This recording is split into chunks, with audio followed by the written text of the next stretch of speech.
I came, I saw, I failed. I failed again. 100 more fails. But now, the bandit is mine.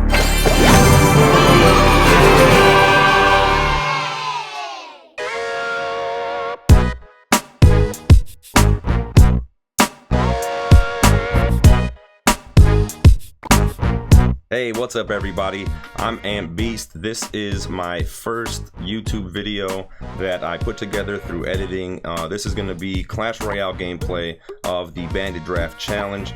It may be a little late that I'm putting it out, but I feel like it's still useful and fun to watch. So in the Bandit Draft challenge, I did finally end up winning. I didn't fail 100 times like I said early on. I did fail like 17 times before actually getting the card, and that's a lot.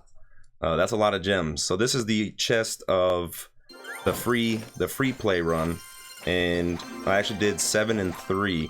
And the way I did that was with some advice from a Clash with Ash video on how to do better in drafts.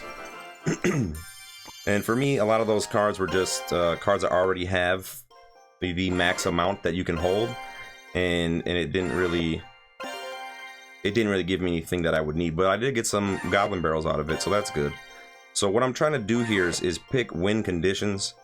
That's one of the main things, is to pick win conditions between the cards, and then also to pick counters to the cards you give. So I had the rocket or the lightning choice, and I was thinking that if I give him the rocket, he can hit troops in one small area. But if I give him lightning, all these expensive troops I had, he'll get super good value. He'll hit the knight, not the knight, the prince, the witch, my giant, even though I won't take it out or whatever, but it will get good value, and I didn't want to give that to him. And unfortunately, a lot of the cards I picked are a lot of elixirs. So this is the first match of the final run where I actually did win the bandit. It was a terrible start. This is the first match, Mr. Polka Kid. I lose. Look at this. I have a great start, and I think I got a little overexcited and went in too hot with that prince. He had a couple of counters. That's an even elixir trade.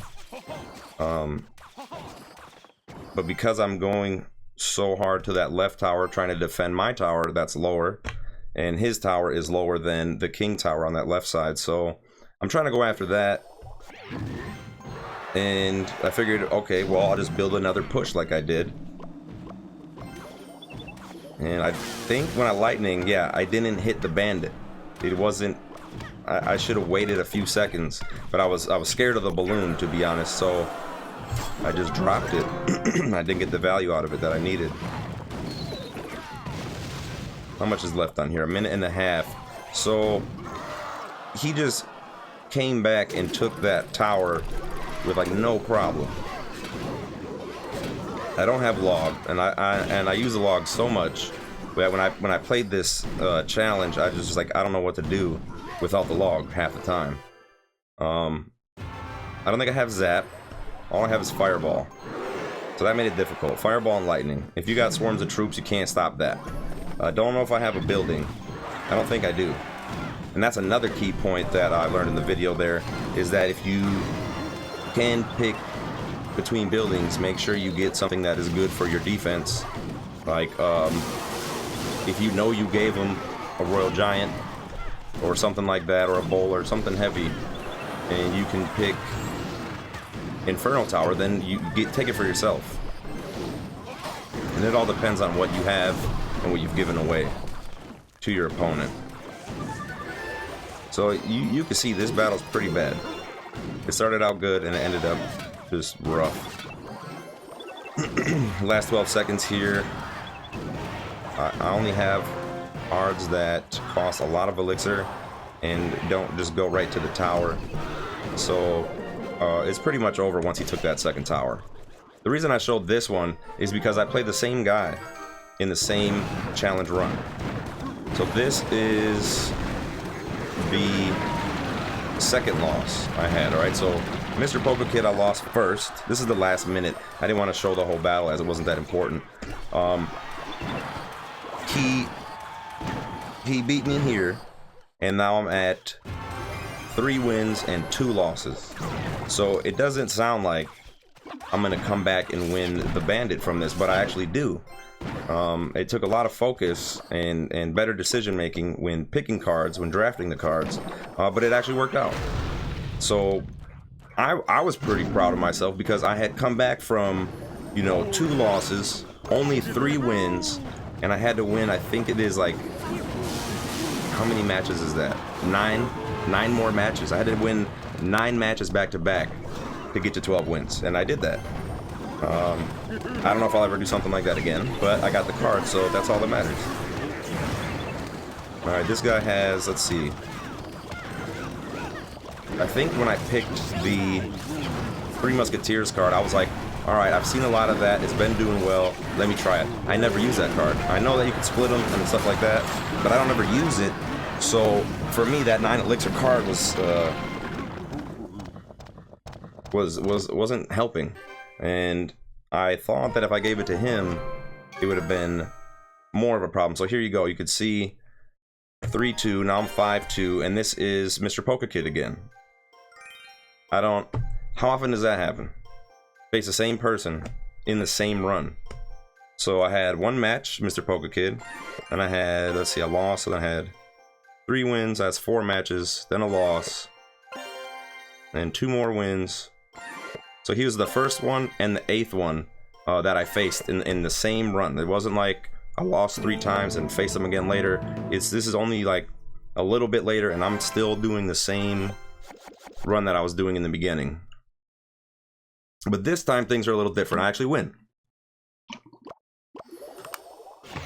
Oh, excuse me, my throat's getting a little dry out here. So what do I have? I don't know if I have any buildings in this match. Try to pick win conditions. For me, the battle ram is an easy choice.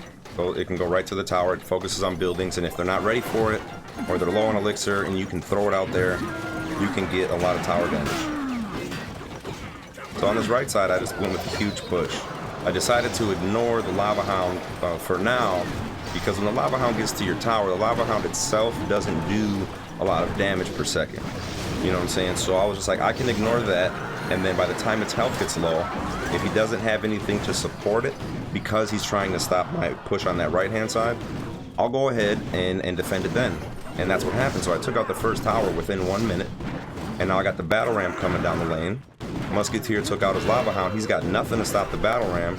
The giant is still on his king tower, and he just lost the second tower. That's 2 towers, 1 minute 15 seconds. And typically, you know, in a regular challenge, I probably wouldn't ignore the Lava Hound. Especially nowadays, people have Lava Hound and Balloon, Minion Horde, Baby Dragon, Mega Minion, all kind of air support troops that if you ignore it, you will get 3 crowned very quickly.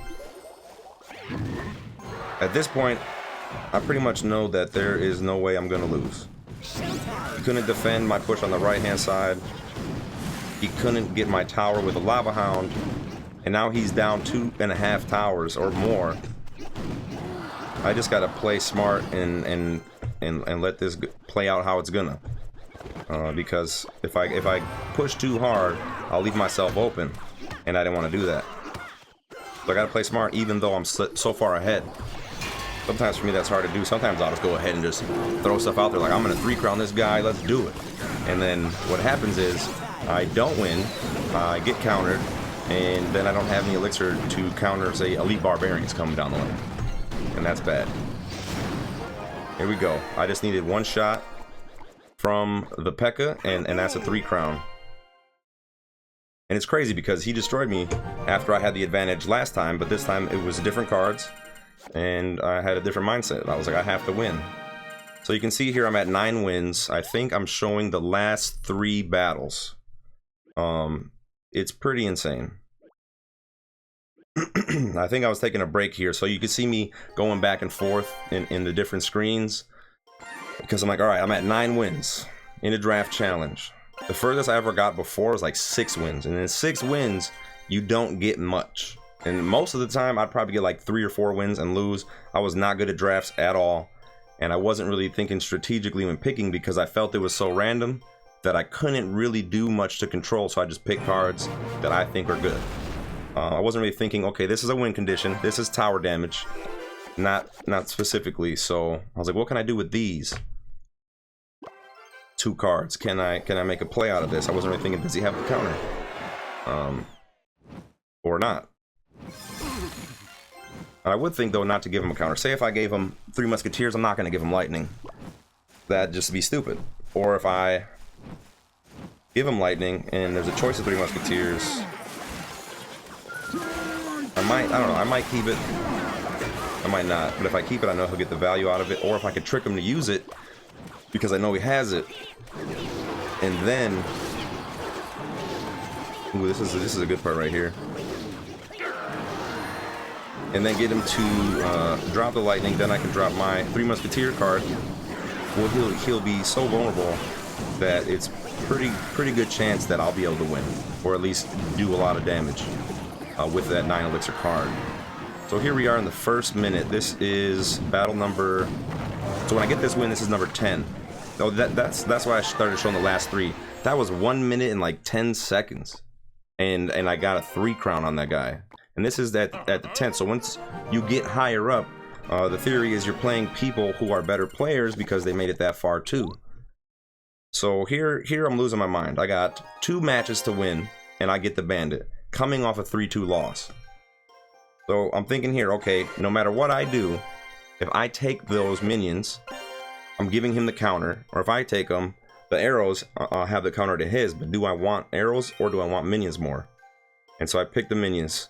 Graveyard was an easy choice. That's direct tower damage, especially when paired with other stuff. I was thinking, okay, the log is actually gonna counter my graveyard pretty good, so I'm gonna take that. And then the wizard, I was thinking, okay, well, the wizard is a high elixir card. It's gonna cost me a lot, but it's also a great counter to the graveyard, so I don't want to give it to him. He ended up giving me a rocket and a giant, and I was ecstatic about that because I have a giant I can put a big push behind with the minions and the wizard. I have a rocket which I can, you know, stop whatever he has to counter the graveyard, and I also have, let's see what else it gave me, 1 elixir skeletons, a nice distraction that I love to use. I love to be able to, you know, stop a prince coming down the lane with 1 elixir skeletons and save my tower some serious damage. So he has the witch there. That's kind of a problem. But another important point of strategy in winning draft challenges is to take your time and feel your opponent out, see what he has. If your opponent sees that you have spent too much elixir and is holding a card you don't know about, which there's 4 of them, right? So if he sees that, then your opponent can take advantage of you, say, holding on to elite barbarians, and then you throw a push out there. He has a good counters. He's been playing slow, spreading stuff out, and he has 6 elixir to drop him on you, and he knows you played your counters. Then he's gonna play him, and that one mistake could cost you the game. So you see, it's been a minute and a half. I haven't really done much, and he hasn't really done much. We're about even. He's ahead by about 200 HP, and we're going into double elixir soon. Now I know the giant wouldn't last, and neither would the wizard, but they lasted long enough to bring that tower down quite a bit. He tried countering the giant and the wizard, wasn't ready for the graveyard, and we took that whole tower. Where you see he had a 200 point lead, and now I took the tower, and my tower hasn't been touched any more than it was. So here we go. This is, I don't know if this is a 3 crown. Crazy thing is, these last few matches I'll show later is they were, I got crowns and they didn't. It was like 3-0, 2-0, 1-0, and it's just like, wow, how did I do that? I thought I was pretty good at the game, but obviously not good enough to regularly get 12 wins in a grand challenge, which I know is difficult, or to ever get past like 6 or 7 wins on a draft. Alright, so it looks like this might be a 3 crown. Yeah, I got the rocket, I got the log. I don't want to mess around. This is my 11th win. I really want that card. I've already spent how much is that? 17 times 100. That's 1,700 gems on challenges. And this is a huge comeback. Like, I could lose right now and it'd still be pretty awesome. But from 3-2 to 12-2, that's 9 straight wins. I gotta do it. So I was super focused. That's 11. That's my 11th win, 3 crown. And I needed to take a breather. So I just wait a minute and I'm like trying to calm my heart rate because I don't want to get too amped up and make a mistake. And then I jump into it. So after taking a breather, thinking, okay, what have I learned from this video, and what have I been doing? So I'm thinking, all right, pick win conditions. Keep the counters of the cards you give your opponent. If you can get a building, get one, because that's a great defense for troops like the Prince or the Elite Barbarians or anything that goes right to your tower and does a lot of damage. Hog Rider is a great example because the Hog Rider just never dies. He's a superhuman with a lot of health. All right, so let's jump into it. This is Josuecito 2. Josuecito 2, and he doesn't have a clan. And I always get nervous with those people because I'm wondering why they don't have a clan, but they have all these cards at this level. I don't know if it's like a thing where I believe maybe they're cheating or using a bot or something to help them in the game, and that's why they don't have a clan, or maybe they just don't want a clan. I don't know. Maybe they just do it themselves and pay money to upgrade everything. I'm not sure, but either way, let's jump into this game. So for me, there is no I can lose this match and still try again for 12 wins. For me, I just won 8 wins in a row, and I need this 9th win to get the Bandit, and there's only a few hours left after this. So if I don't get it, I have to start over again, and I don't want to do that. So split the barbs, because I was like, what's a good play here? Throwing all the barbs out to get fireballed, or putting a small threat on both sides. So I decided to put a small threat on both sides. Now this specific combination is something I've seen with in Clash with Ash, which brings me to another point. Is if you can, you know, try to get all of the same troops, so it's more difficult for him to counter. So an example is having air troops. I have Mega Minion, I have Baby Dragon, and I have Fire Dragon. Those 3 things are all air troops, and if he doesn't have any air defense, which is possible, he could have all ground targeting troops, then he can't even do anything to stop those pushes. You see, he tried to use a witch there, and it helped. It did something, but we got the tower in the first minute of the game. I'm so glad they fixed the splitting thing with the true red, true blue of the sides of the arena, because once you get a tower down, I wouldn't have been able to split those barbarians. And I'm trying to keep the threat on both sides. I don't want to leave him open to a fireball, let him get some value, and then just waste my card and my elixir. And you know, a lot of times people think it's kind of rude to kind of throw a building or any kind of structure on the opponent's side once you open it. But at this point, I'm trying to get 12 wins in a grand challenge. All right, and that Lava Hound cost 7 elixir.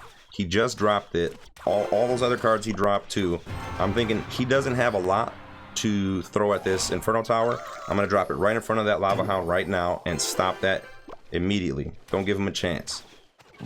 And that worked. Now I got a pump down. We're in double elixir.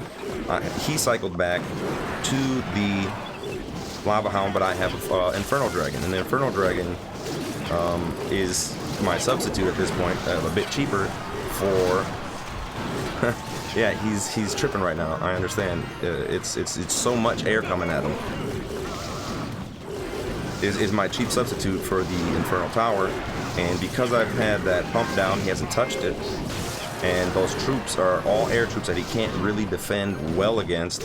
Now we have 2 Inferno Dragons, 2 Baby Dragons, 2 Mega Minions coming down, and at the last second here, 8 seconds remaining, I get a 3 crown, 3-0 win at the 12th win of a grand challenge for the Bandit Draft challenge, and that's coming off of a 3-2 loss of 9 straight wins. This is like a miracle, I think, because typically that's not something I would be able to pull off, you know, all the way 9 wins straight to 12. That's kind of, you know, I think I got lucky there as well, but I also was keeping in mind the skills that I was gonna use to win any draft. So here I'm like, wow, I did it. I got the Bandit. After all that work, I did a 9 straight wins, coming back, a huge comeback to get 12 wins, and this is the chest I got. So I want Mega Minions, I want the Barb Hut, even though I don't use it, you know, I need to get like, I don't know, 1,000 cards to max them out. Goblin Hut's cool. Mixer Pump, I think, is what we had. Musketeer, one of my favorite cards, want to get her maxed. Dark Goblin, I don't really care for, but it's good to have, because I'm sure one day I'll be like, wow, this goes really well with whatever meta deck or, you know, deck archetype. Freeze, I love that I got it Freeze. And of course I got the Bandit. So this is just a little point here of the purpose of the Bandit and the health, and playing at like higher levels with her is not good if you got level 1, but it's great to have her for any challenge, you know, grand challenge, classic challenge, whatever, or friendly battles. You can see that there's about 2.5 hours left for this. So if I lost, you know, once that clock rolls over, it doesn't matter where you are, I'm pretty sure it just ends. So say if I'm at 7-2 and I can get a few more battles in, once that clock's over, it doesn't matter how close I am to 12, I think it's just done. Because that happened to me before. So here's my record for this one. I accidentally clicked on the princess there. You can see these wins. It's crazy. All right, we're going down, we're going down. The first one is a loss. That's how you know you got to the beginning. All right, Mr. Polka Kid right there. That's the first loss of this run. And then I win. Those are some pretty good wins. And then I lose. So now I'm at 3-2. All right. Win 3-0, 2-1, 3-0, 1-0, 2-1, 2-0, 3-0, 3-0, 3-0. So my last 3 were 3 crowns, and they didn't get 1 crown.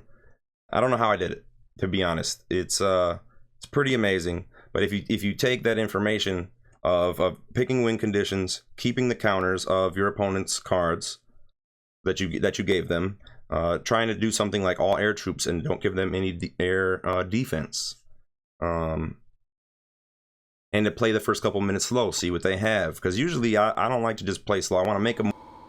So my commentary went a little bit over the gameplay I planned to show in this video, but basically I don't usually play slow. I go a little bit faster, try to play my game my way, throw some stuff out there, see what happens, and that leaves me open to making mistakes and losing in a grand challenge that cost me 100 gems. So don't do that. Well, that's gonna wrap up this video, my first YouTube video that I put together. Let me know what you think in the comments below. Please like the video, subscribe to my channel if you like what you saw.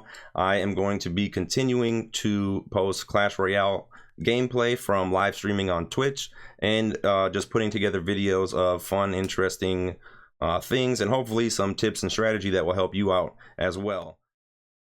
Thank you so much for tuning in. Catch you on the flip side.